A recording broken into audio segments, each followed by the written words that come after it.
आजकल जदीद मीडिया का दौर है तो रेडियो की जो अहमियत है वो थोड़ी सी कम हो गई है, मगर आप साथ साथ टीवी के रेडियो पर भी काम करती है, तो कैसा फीडबैक मिलता है आपको? अच्छा फ़िज़ा, मैं आपको बताऊं, रेडियो की अहमियत यूँ कम नहीं हुई कि पहले रेडियो पे खुद मैं जब एक शो होस्ट करती थी टीवी पे, जो आपको मैंने बताया कि ब्रंच शो करती थी, एक एपिसोड था जहां आरजेस इनवाइटेड थे पूरे पाकिस्तान के। 4 आरजेस थे जो हमारे पैनल पे आए, तो लिटरली एक कॉल आई और उस बंदी ने बोला, अरे ये ऐसे दिखते हैं, ये तो इतने काले हैं, और मैं तो समझती थी न जाने ये कैसे होंगे, इनकी आवाज़ तो इतनी खूबसूरत थी और ये तो इतने काले रंग के हैं। तब ये आइडिया नहीं था लोगों को कि आरजेस दिखते कैसे हैं। But now because of social media मैं खुद लाइव शोज कर रही होती हूँ, यानी कि मैं हैंड्स फ्री पे भी लोग मुझे सुन सकते हैं through mic and then they can see me on live show. और मेरे लिए एक प्लस पॉइंट ये कि मुझे वैसे ही सब लोग जानते हैं एज एन आर्टिस्ट। अब जो मेरा प्रोग्राम है ये रात का प्रोग्राम है, रात 12 बजे से 2 बजे तक, जबकि तमाम लोग थक हार के अपने घर आते हैं, they want to have some peaceful and relaxing time. अब उसमें अगर मैं ऐसे ही शो करूंगी जैसे कि इवनिंग ड्राइव टाइम होता है तो मज़ा नहीं आएगा। So it has to be very soft, smooth and soothing and subtle. तो जो मेरा अंदाज होता है वो कुछ इस तरह से होता है। शुड आई प्लीज तालियां? हेलो जी, अस्सलाम वालेकुम, दिस इज मी रिस्क कमाली। आप सुन रहे हैं मुझे दिल के अफसाने में, और दिल के अफसाने में सितारों की बारात में, तारों की छाँव में, ठंडी ठंडी हवा में, ये साथ, ये लम्हा, ये खूबसूरत एहसास मज़ीद पास रहेगा। शब 2 बजे तक हम और आप करेंगे दिल से दिल की बात। बीच में कॉल भी ले लें। हेलो रिस्क कमाली जी, कैसी हैं आप? मैं प्यारी, आप कैसे हैं? अच्छा सुनिए, ये रेडियो का नंबर है, पर्सनल नंबर दो ना। क्यों दो ना, ऐसे ही सब कुछ आपको मिल जाएगा तो फायदा क्या? कुछ कहिए, कुछ बताइए, कुछ सुनिए, कुछ जतलाइए। ये लहकती चहकती महकती बहकती लटकती मचकती रिस्क कमाली, ऐसे ही क्या सब कुछ बता इतना मत बोलिए, मुझे सोना भी है। सो के क्या करेंगे? सो के क्या करेंगे? सोएंगे तो खोएंगे। मुझे अपना सेल नंबर दो ना, मैंने वीडियो कॉल करके आपका वो तिल देखना है जो मेरा दिल लेके जा रहा है। ये आपका अपना टेक्निकल फॉल्ट है, इसको सुधारिए, फिर वीडियो कॉल का नंबर आपको मिलेगा। लेकिन अभी नहीं, कुछ ही लम्हों के बाद सपनों की ओट में, शब के उस पहर में जब मैं चली जाऊंगी तो सरगोशी में आपके पास आके आपसे कहूंगी कि जो कहना है वो कह दो। अम्मी आ गई, खुदा हाफिज।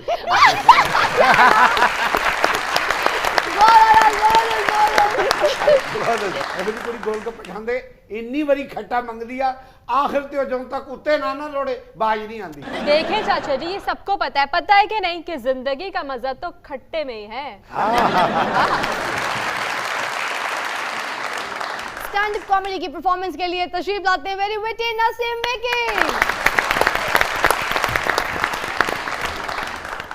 विकी साहब, किस बात पे तबसरा होगा आज? किस पे बात होगी? आजकल तो अपना फ्लैक्सेस बनना शुरू हो गए हैं ना। हाँ। कि अगर किसी ने पब्लिसिटी करनी या कोई फिल्म का पोस्टर बना तो फ्लैक्स आ जाती है।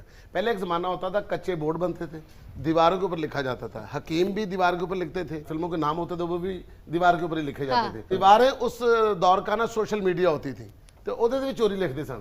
तो जिस बंदे का घर है उन्हें पता नहीं कि मेरे बाहर कंध की लिखा है। रात को हकीम का इश्तेहार लगा तो सवेरे फिल्म का लगा हुआ है। वो सवेरे बाहर निकल के वेखता मैं वेखा मेरी दीवार से फिल्म लगी या हकीम लगा। उस जमाने में क्या होता था कि दीवार किसी ने लिखी है ना, सियासतदान का नाम लिखा, मतलब सियासतदान का नाम लिखा कि शेख रशीद तेरी अजमत को सलाम है। अब एक बंदा आया, उसने आगे ना फटाफट जल्दी जल्दी में उसने इधर उधर देखा है, ठीक है, तो उसने अपने हकीम का जो बोर्ड लिखना है उसने लिख दिया शेख रशीद तेरी अजमत को खारिश का 100% इलाज। फिल्म की दीवार लिखी जाती थी और साथ कास्ट भी लिखी जाती थी, वो कास्ट भी आपस में मिक्स हो जाती थी। अजब खान बतौर मुस्तफा कुरैशी और शेख रशीद।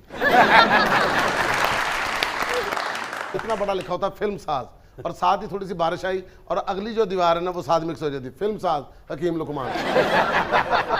ये रात के उस पहर में आते थे मुंह लपेट के, जिਵੇਂ कोई चोर आ रहे होंगे, कंध लिखने से बंदा आ रहा तो लग रहा है जिਵੇਂ हलाकू खान के बच्चे जान हाथ च बुरश पड़िया, बुरश इसरा पड़िया जिਵੇਂ कोई 32 बोर का पिस्तौल पड़िया, नाल डब्बा इंज चुकिया होया कि जिਵੇਂ सारा जेवर च पा के ले गया, और फटाफट दीवार लेकर ना तो निकलन नहीं करते।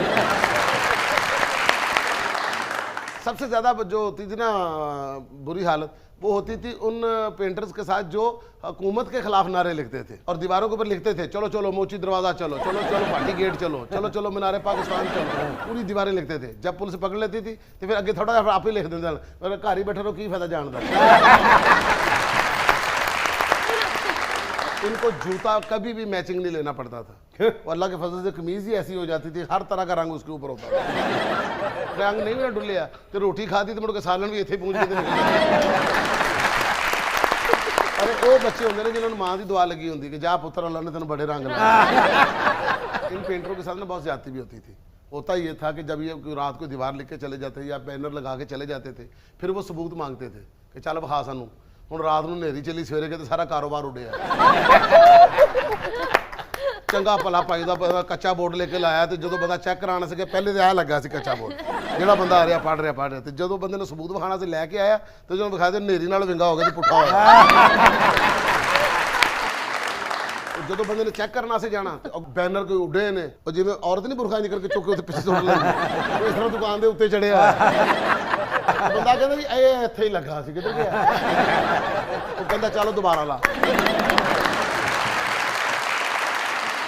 इलेक्शन जो लड़ते सन उन्होंने बैनर लिखे जाते सन, बूटा आपकी उम्मीदों का तर्जमान, न झुकने वाला न बिकने वाला, बूटा हमारा बूटा हमारा। हुण रात वो बेचारे ना ला के बैनर चले जाते सन, वो जो गरीब सपोर्टर होंगे सन रात में बैनर ला के ना तो मुड़ के रूम भरा के तो रजाई बना अचानक महल्ले का कौंसलर कितने एवं चक्कर लाता आ जाता, उन्होंने इस गल का गुस्सा होंगे कि मैंने वोट नहीं दिता, तो आ कहता मैंने तुहाडे ते गुस्सा जे तुसीं मैनूं वोट नहीं दिता ते अंदर आ ते रजाई ते अपना नाम लिखिया जो घटदा नहीं कहता आ वेख लो कितना प्यार है तुहाडे नाल, रजाइयां तुहाडे नाम दियां बनाईयां, तो पिछला कोणी मार के कहंदे तुहाडे नाम दियां नहीं बनाईयां तुहाडे बैनर दियां बनाईयां। अच्छा जो पेंटर होंगे ना अपनी तस्वीर बनाते इन्होंने बड़ा शौक होंगे, इन्होंने दिल च होंगे कि मैं लोगों की तस्वीर बना रहा और जिहदियां मैं तस्वीर बना रहा इन्होंने शक्ल हैं तस्वीर बना मेरी अपनी भी बननी चाहिए और अपनी फोटो तो बहुता टाइम लाएगा और अपनी फोटो बना के तो अपने आप नहीं रलती तो बहुता फर्क किया होंगे और उस तो बाद उन्होंने ला के तेन आर्ट की नज़र ना वेख रहा होगा कि कैसे और गरीब इन्ना होंगे कि घर के आटे नाम की कोई चीज़ नहीं होंगी तो फोटो इंज बनाई होंगी जिवें पूरा मुल्क इन्हें बनाया और फोटो बना तो लेंदा फिर मुड़ के लाने की जगह कोई नहीं है क्योंकि मैं लावां कित्थे किसी ने लाने नहीं देनी फिर अपनी दुकान के सामने ला देंगे और दुकान के सामने ला के तो मुड़ के भी शक होंदा कि मेरी फोटो किसी ने पाड़ देनी इन्ना बैंक के अगे कोई चौकीदार नहीं ध्यान रखता जिन्ना अपनी फोटो का ध्यान रखता और इंज बैठा फोटो वाल वेख रहा होंदा जिवें किसी ने खराब नहीं करनी फोटो ने आप ही उठ के टुर पैना अगर कोई लंघदा बंदे का एवं किधरे अचानक एं करके ध्यान पै गया और बच्चे स्कूल जो जाते हैं ना पुराने जमाने जो बच्चे होंगे सन एवं लंघदा ना वेखदा कि पेंटर इत्थे है नहीं उन्हें आला दुआला देखिया नहीं उन्हें मारी फटी वो मूँह के उत्ते इसे बोर्ड के पिछों मूँह कट के कहता उत्थे को मारन दिया इत्थे बातें और हमारे साथ मौजूद हैं अनवर रफ़ी और रिज़ कमाली। अनवर साहब अपनी ज़ाती ज़िंदगी के बारे में भी कुछ बताएं, क्या बच्चों में भी गुलकारी का शौक पाया जाता है? जी अल्हम्दुलिल्लाह, बल्कि मेरा एक दरमियाना बेटा है वो तो उसने एक फिल्म का म्यूज़िक भी दे दिया माशाल्लाह और गिटार प्लेयर है, पढ़ भी रहा है कॉलेज में। और सबसे छोटा बच्चा जो मेरा है उसने 7 साल की उम्र में जो पिछला वर्ल्ड कप हुआ था उसका उसने गाना रिकॉर्ड किया था वर्ल्ड कप का, इति वर्ल्ड के नाम से उसने किया था। आप देखें उसमें उसने एक्टिंग भी की और साथ में गाया भी। क्या नाम है उनका? इति हाँ, अच्छा। इत्तेज़ानवर नाम है इत्ती तो और उसकी कंपोजिशन रौनक अली ने की थी। रौनक अली हमारे बड़े अच्छे म्यूजिक डायरेक्टर हैं। जबरदस्त। आपने बहुत सारे ड्रामों की डबिंग भी की है, जैसे मेरा सुल्तान, हुरम सुल्तान आप बन चुकी हैं और भी बहुत सारे कैरेक्टर्स जो बड़े फेमस हुए, ड्रामे बड़े फेमस हुए, वो आपकी आवाज़ की भी वजह से हुए, तो कुछ उसके बारे में बताइए ना। हाँ, ये बड़ा एक न्यू सफ़र, एक न्यू वेंचर कह लीजिए जो स्टार्ट हुआ, बिकॉज पाकिस्तान में सबसे पहले जो प्रोजेक्ट हिट हुआ टर्किश कंटेंट वो था इश्क़े ममनू।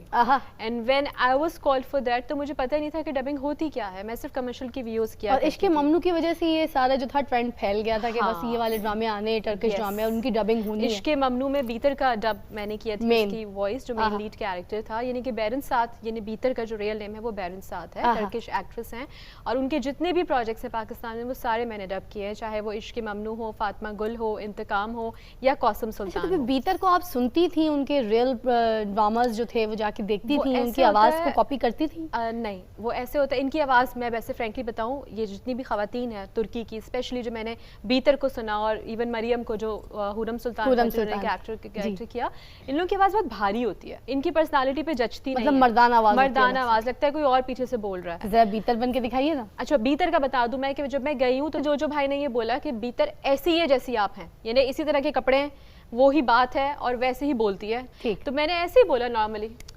जी मिस्टर अदनान कैसे हैं आप? I'll miss you, come soon, हाँ? बहलूल, तुम्हारे सिवा मुझे कोई अच्छा ही नहीं लगता। अब ये वही आवाज़ है जो मेरी आवाज़ है, आपने तो सुनी है कई दफ़ा। हुरम के साथ मैंने कुछ अत्याचार किया था, खेला था उसकी आवाज़ के साथ। हुरम के साथ मैंने खेला था और मैंने उसको एक टोन दी थी। और जो मेरा कैरेक्टर था, शायद क्योंकि एक्टिंग में ऐसी करती रही हूँ, यहाँ के ड्रामों में भी पागलपन टाइप की, साइको टाइप की, आला किसी चीज़ को अप्रिशिएट करते हैं तो आला कहते हैं तुर्की में ना। हमारे पास कुछ और है लैंग्वेज, उनका ये है। तो उसको मैंने एक फील दी थी कि मैं कहती थी आला, नॉर्मली वो बोलती थी आला और मैंने दिया था आला। तो ये जो झूम के आला था ना, ये बड़ा फेमस हुआ था रिदमिक स्टाइल में। एंड देन सुल्तान के लिए वो ये कहती थी कि मैं हूँ हुरम सुल्तान और सुल्तान सुलेमान सिर्फ मेरे हैं। ऐसा हो नहीं सकता कि मेरे होते हुए माहिदौरा इनके पास कदम भी रखे, क्योंकि सुल्तान सिर्फ हुरम के हैं। और ये एक स्टाइल बना। तो बस ये है कि फिर मेरा सुल्तान में हुरम एंड ये जितने भी कैरेक्टर्स थे, मुझे एक्चुअली रेडियो ऑफर ही हुआ था ये कैरेक्टर्स के हिट होने के बाद। आपको पाकिस्तान का बेस्ट डबिंग आर्टिस्ट का अवार्ड मिलना चाहिए, सुहैल, द वैरायटी।